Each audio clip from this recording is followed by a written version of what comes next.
C'est pour ça que je suis accablé. J'ai beau, vous savez, je le confesse, je ne m'y attendais pas.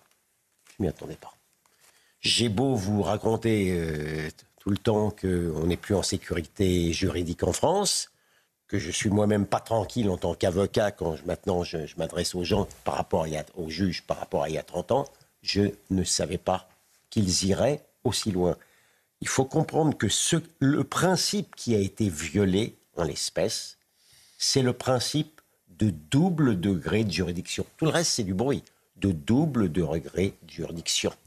Que quand vous allez devant un juge du tribunal, même si ça tourne mal, vous savez que vous aurez encore une chance devant la cour d'appel.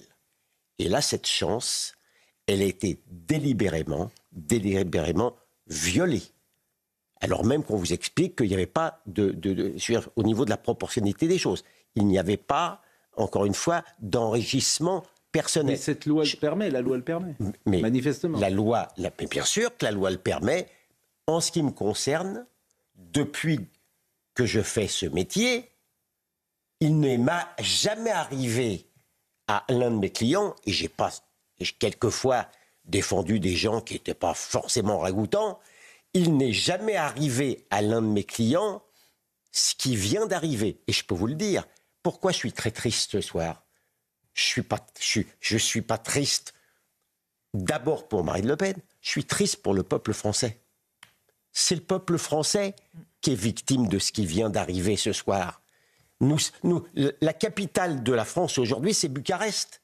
La dernière fois qu'il est arrivé quelque chose de cette mauvaise farine, c'est il y a un mois, le candidat d'extrême droite qui avait été passé dès le premier tour et qu'on a décidé, sur la base d'éventualités de problèmes d'Internet, d'éliminer. Et comme si ça ne suffisait pas, quand il a décidé de se représenter, on a décidé qu'il ne pouvait pas se présenter. Pardon de vous le dire, c'est à peu près de la même farine que ce qui vient d'arriver. J'essaye de me modérer, mais j'ai beaucoup de mal parce que je suis affligé en tant qu'avocat et en tant que Français.